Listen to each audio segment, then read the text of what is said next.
All right. So what did we say? This is a speech given by the Lubavitcher Rebbe in 1992. And in it, he's talking about Abraham, and that Abraham was commanded by God to go, to leave, and to go to the Holy Land. And that's really where the whole episode, the whole life of Abraham is related in the Torah. What happened before that? There's a few small examples, things that are hinted at, but not in detail. His whole story really begins with here, Lech Lecha.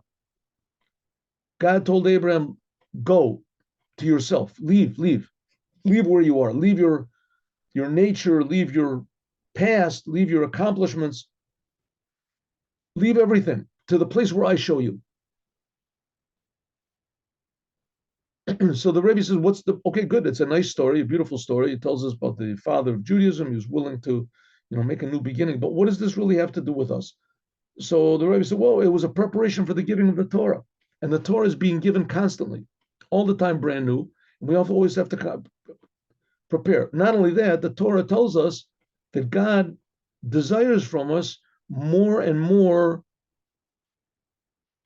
honesty, integrity, genuineness, love, emotion, sincerity, the excitement, interest, happiness. We have to constantly go out of our previous self and constantly go to a world that God wants us to be in. Not to think that we're the boss, and to constantly want to improve in everything we have. That's the preparation for the Torah, and that's the message of the Torah. It says, therefore, we can say that this is the explanation why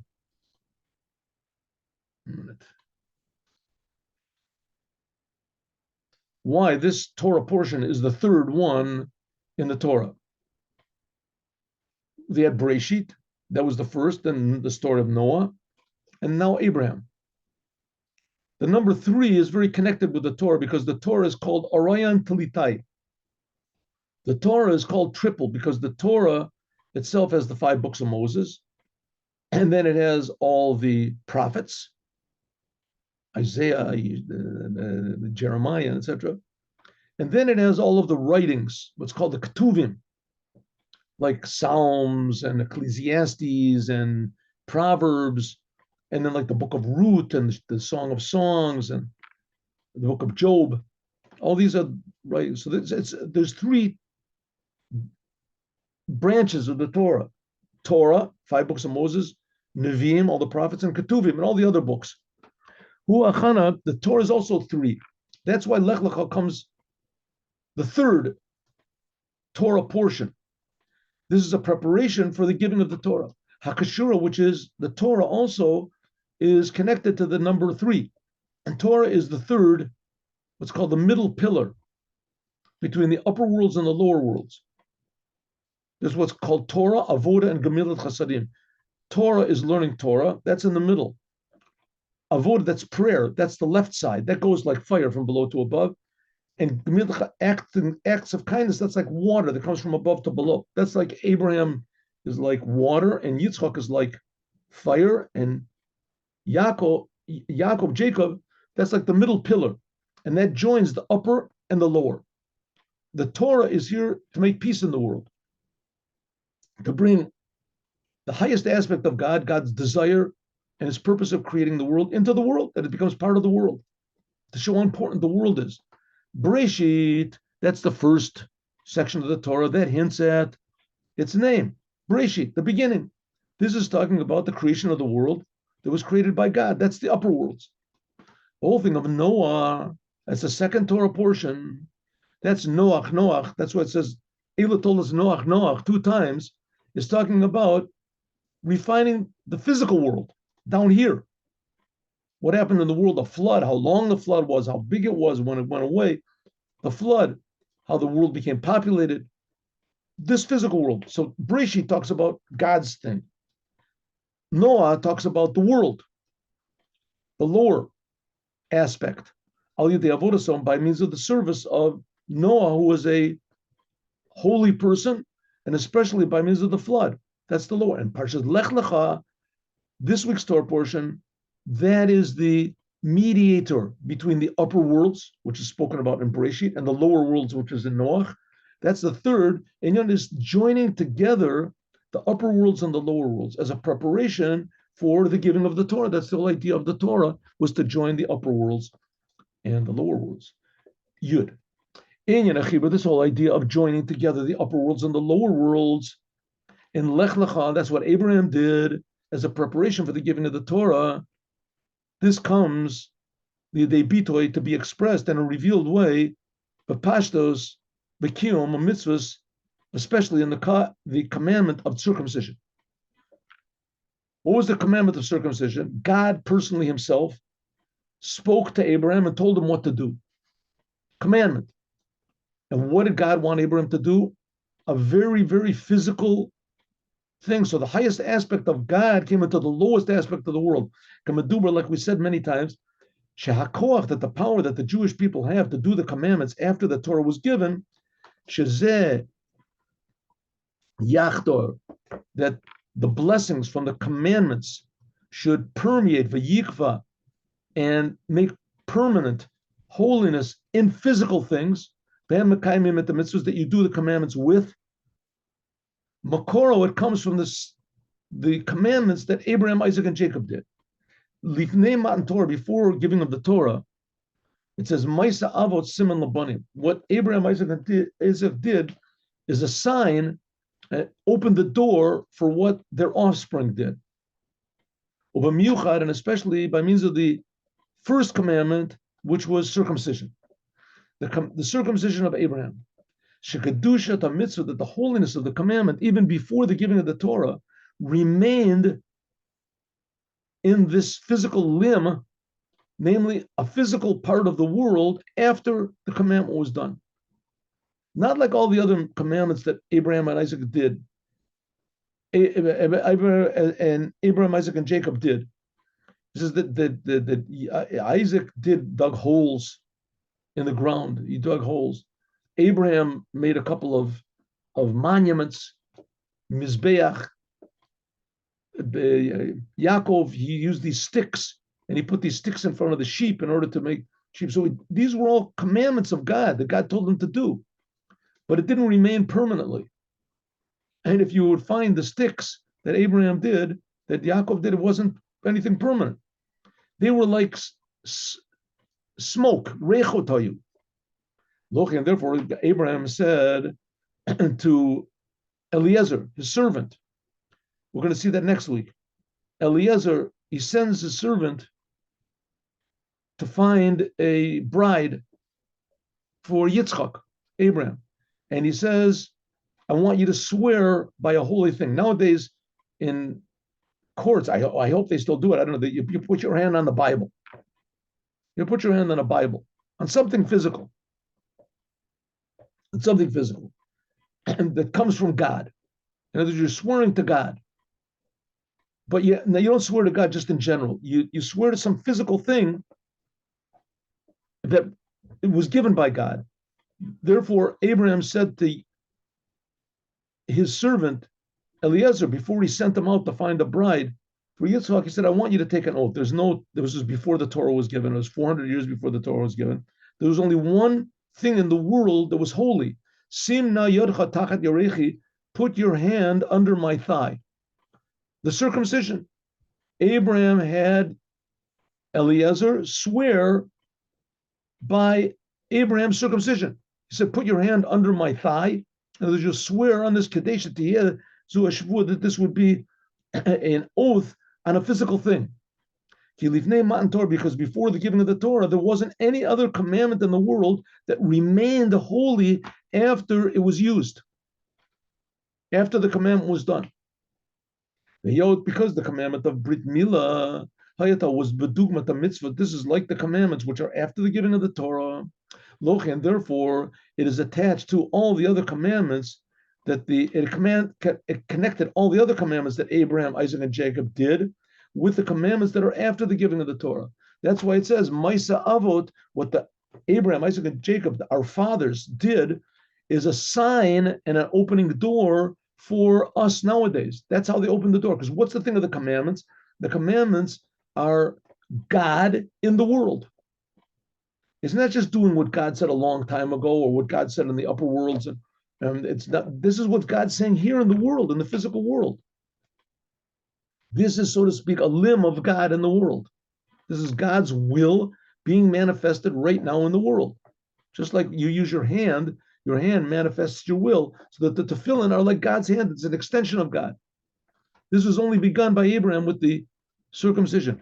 Echad Atamim, one of the reasons for this, that God chose the commandment of circumcision as the first one, and that was the one that gave that empowered the Jews to do all the other commandments after the giving of the Torah, because in this commandment of circumcision, Yeshnu Chiddush, there's something, a novelty regarding all the other commandments. By means of doing this commandment, Nikva Begila, there was set in a revealed way, Beguf Gashmi, in the physical body, Hachumri, and the material body, Shel Yehudi, of a Jew, Ot v'brit, a sign and a covenant with God. Briti b'besarchem, like it says, my covenant will be in your flesh for an eternal covenant.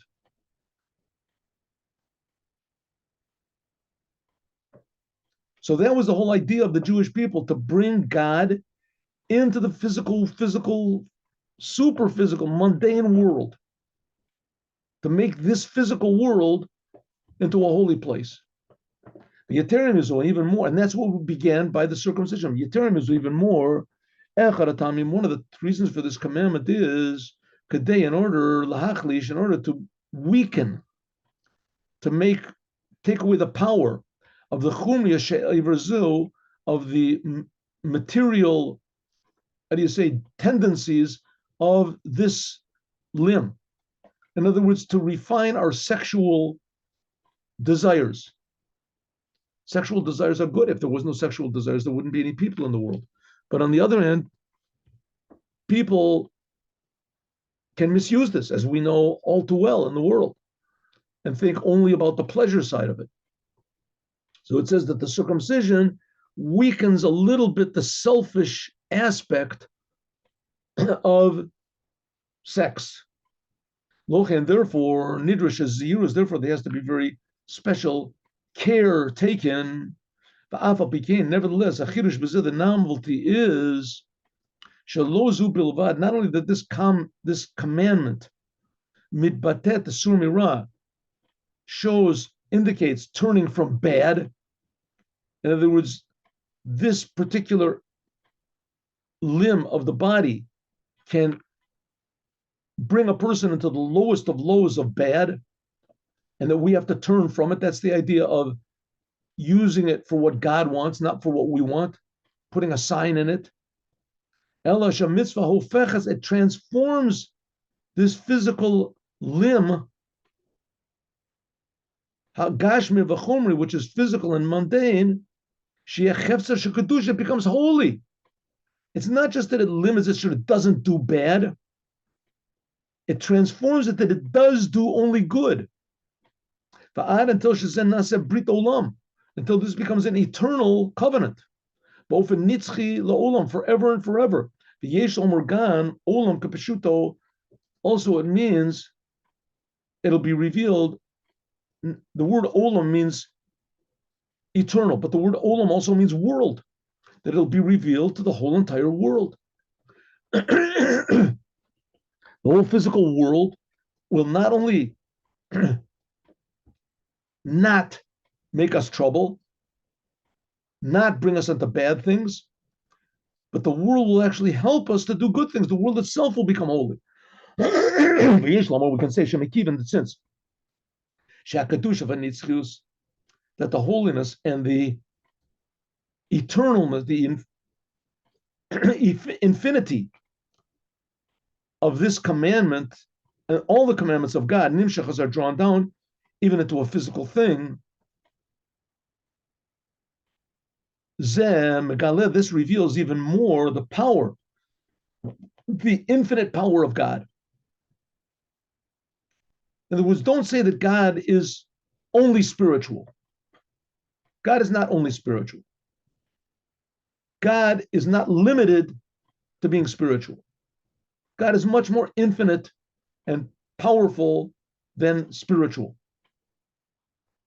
In fact, God creates the spiritual. This power of God to create the spiritual, that's manifested in the fact that God is revealed even in the physical. That's the commandments. Specifically in this physical world is revealed the true infinity of God, nimshach v'choder, that this infinite holiness of God can be drawn down even into the lowest of physical places. There's a story. There's one person in Judaism called Or HaChaim, Rabbi Chaim ben Attar. There's not too many people in Judaism that are referred to as being holy. In the Talmud, there's Rabbeinu HaKodesh, Rabbi Yehuda HaNasi. Rabbi Yehuda HaNasi. And there is the Or HaChaim HaKadosh. Some people also say the Shloah HaKadosh, Rabbi Yeshaya Horowitz. But the Rabbi the Or HaChaim HaKadosh. Or HaChaim, he lived at the time when the Baal Shem Tov lived. Like what, 400 years ago? 350 years ago. He was called Or HaChaim HaKadosh. They say that the reason he was called Or HaChaim HaKadosh, beside the fact that he was really holy, they say that once a lion got loose from the king. He lived in Morocco. And he was very respected by the king of Morocco. To this day, the government of Morocco gets along very well with the Jews, because the Jews over there are they observe the Torah. In any case, they get okay. So the one of the lions got loose from the. I mean, this can be today's story, but it won't be today. So I have a bunch of other stories. A lion got loose from the zoo of the king, and they tried to stop it, and they just made the lion more fierce. A couple people tried to go out and shoot it or whatever, shoot arrows at it, and the lion just killed those people. And so it became more and more angry. So they didn't know what to do. So the king asked the Or HaChaim, Rav Chaim ben Attar, for advice, and he said, "There's no problem." He went out into the street, and the lion was there. Everyone was watching from the windows. And he showed the lion his circumcision. He showed the lion his circumcision, and the lion became immediately calm, like Daniel in the lion's den. And he just took the lion and led it back into the zoo. And the reason for this is, usually a person hears a story, it gives a little snicker or something like that, because that's the way we look at sex. But the fact of the matter is, that's the holiest of things. A person makes another person. That's becoming partners with God. That's, in a way, the essence of holiness. Right? That's also the essence of society. You have children, and from the children you have a family, and a family you have a town, and a town you have a country. So if we look at it as that this is a gift from God to produce children, or produce an expression of unity and love, in a case where there can't be any children, then this becomes a very godly thing. In fact, that's the whole purpose of the world, is that the world should demonstrate God. And that's the most mundane part of a person, is this. And the Or HaChaim used it only for the Brit, only for his covenant with God.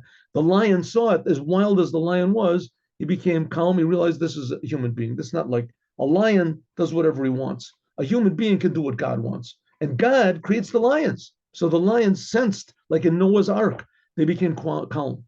And therefore, this gives the power, like all the commandments of the forefathers, that Maisa Avot Siman Labanim, to do all the commandments after the giving of the Torah. That by means of this commandment of circumcision, holiness was revealed, and in a permanent way, in the physical world, it was a sign that the whole physical world can reveal godliness, and that's the whole point. Therefore, Davka, only by means of doing the commandments, the commandment of circumcision, God changed the name of Abraham from Avram.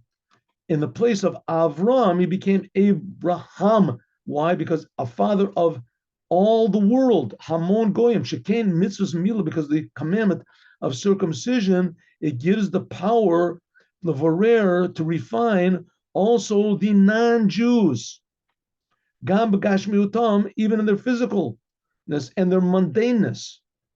Into the lowest, that there's no lower than it.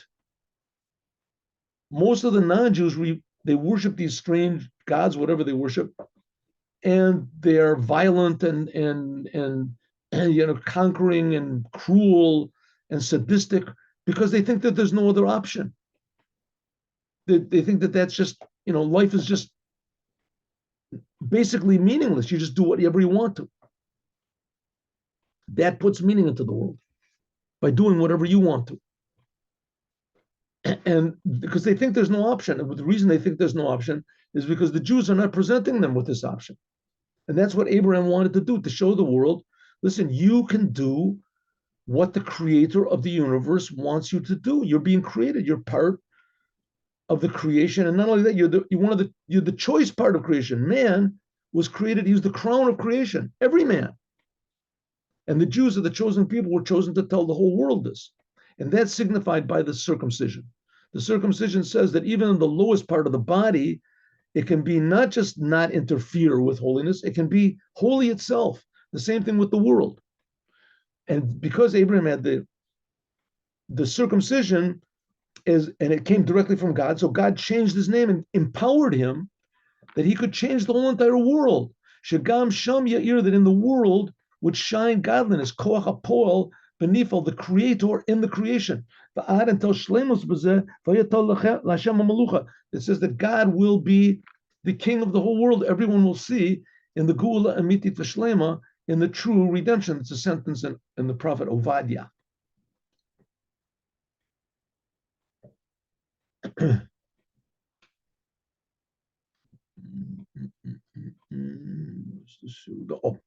According to this, now we can understand the connection between the joining of the upper worlds with the lower worlds. I mean, also you have to realize how absurd this is, that God told Abraham that he could change the whole world. Abraham was called an Ivri, the whole world was against him. It would have been just enough that he would save his own skin like Noah did. But anyone's against me, I'll destroy. No. Your job is not to kill the Nazis. Your job is to transform them, that they'll be your helpers. No, that's not so easy, right? That's not an easy task. How are you going to do that?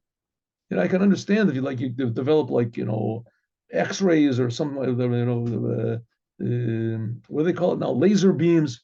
You can wipe them all out. That's good. Scare them. You scare them. It says, no, you're supposed to convince them. You have to convince them how good God is, how it's worthwhile to do what God says. Forget about the rewards. Forget about the punishments. Just convince them to do what God wants. Is that possible to do? That's the circumcision. According to this, the circumcision enabled Abraham to transform the world, to become a father for all the world. According to this, we can understand the connection, what happened on Mount Sinai. Hachana, that the preparation for this is Lech Lecha, the commandment of circumcision. But it says, after Lech Lecha, God said to Abraham, this is before, God told Abraham to circumcise himself. This was 25 years, 24 years before he told him to 24 years before God told Abraham to circumcise himself, he told Abraham, Lech Lecha, go from the land that I told you. God promised to Abraham, V'natan et Eretz Yisrael, that he will give the land of Israel to Abraham and to his offspring forever. Until the covenant that God made with Abraham between the pieces. It's in this week's Torah portion. That God told Abraham to take certain animals and to slaughter them and cut them in half, put one half on the right side, one half on the left side, and that he and God would pass between them. The Spirit of God would pass between these two. The Shekhinah would pass between the two. That was the covenant that made. What was the covenant? The Zaracha, to your offspring, I have given this land. The Tinat Eretz Yisrael, the giving of the land of Israel to Abraham Avinu, was in order that Abraham and his offspring, Yafhu would transform and change the physical world, the Yasem Imenu, and make it from it the land of Israel. Dira lo yitborech, a dwelling for God in the physical world.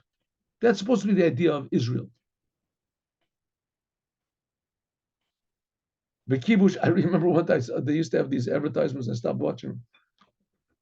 You know, the whole world hates us, and the United Nations makes all these condemnations. They condemn Israel. So what does Israel do to counter this argument? They show pictures of the beaches of Israel where everybody is like, 98% naked.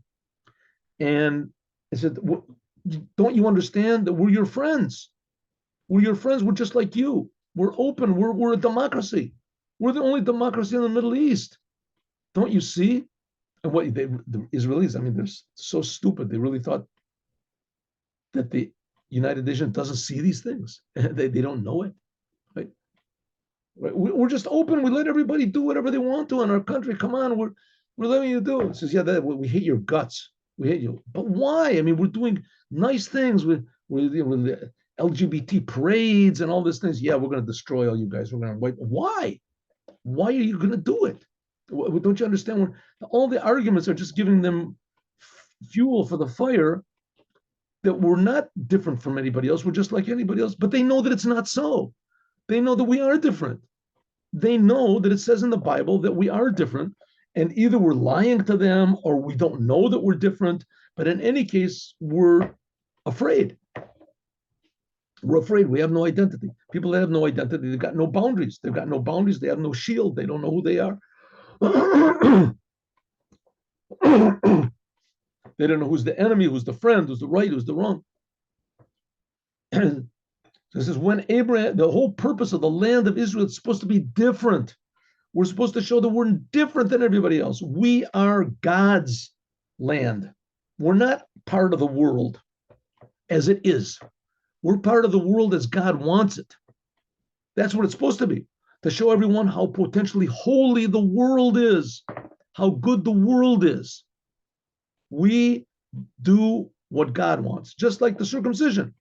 The circumcision is we do with this limb what God wants. That God gave the land of Israel to Abraham was so that Abraham would make it into a dwelling for God in the physical world.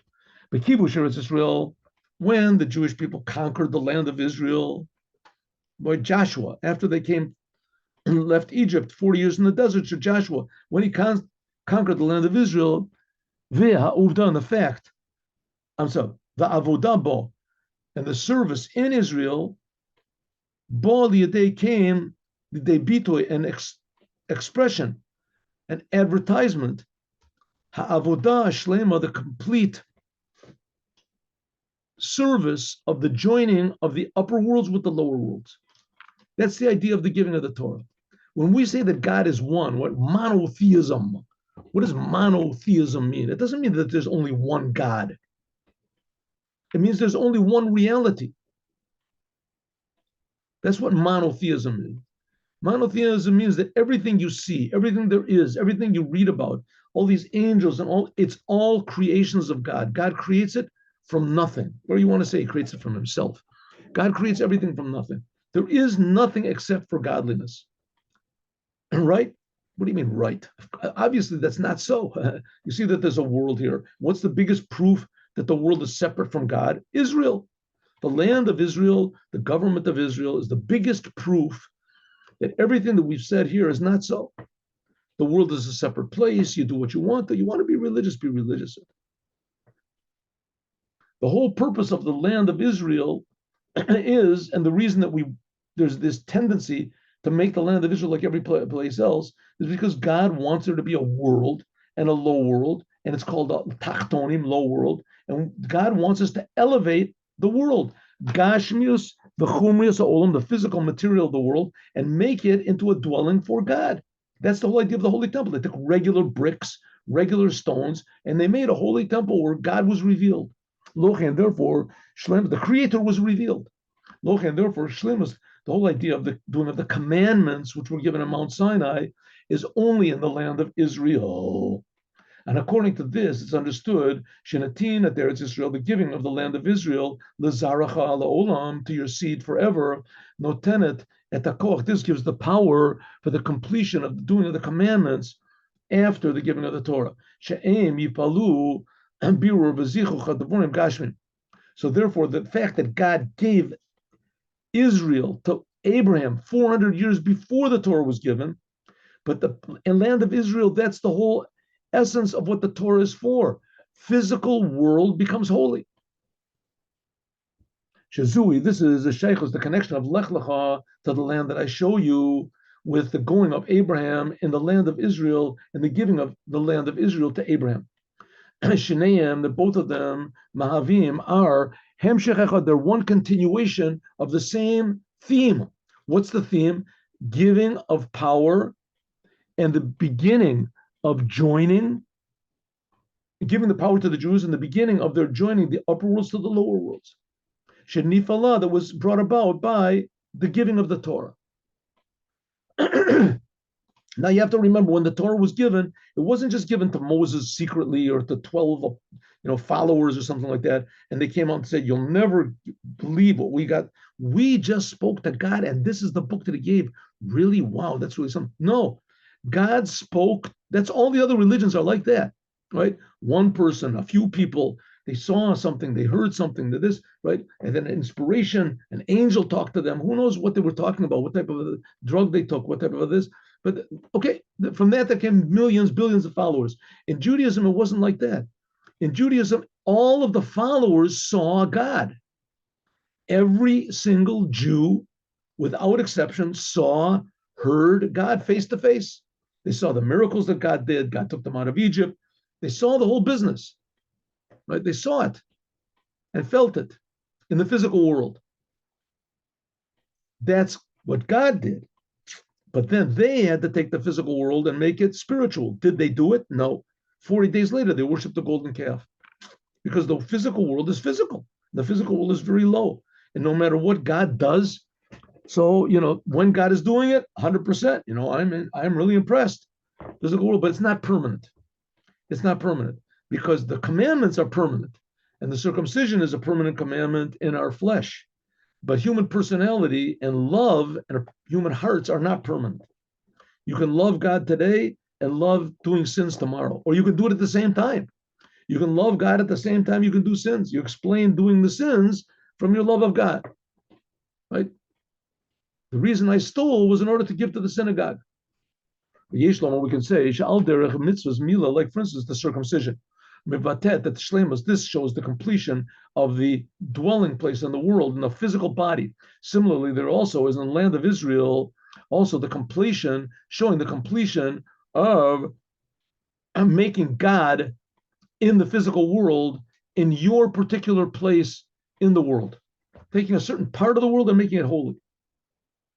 And this, God willing, we will talk about more tomorrow. We'll finish this, God willing, tomorrow. Thank you very much. And now we'll do the Yom Yom. Oh, Yom Yom.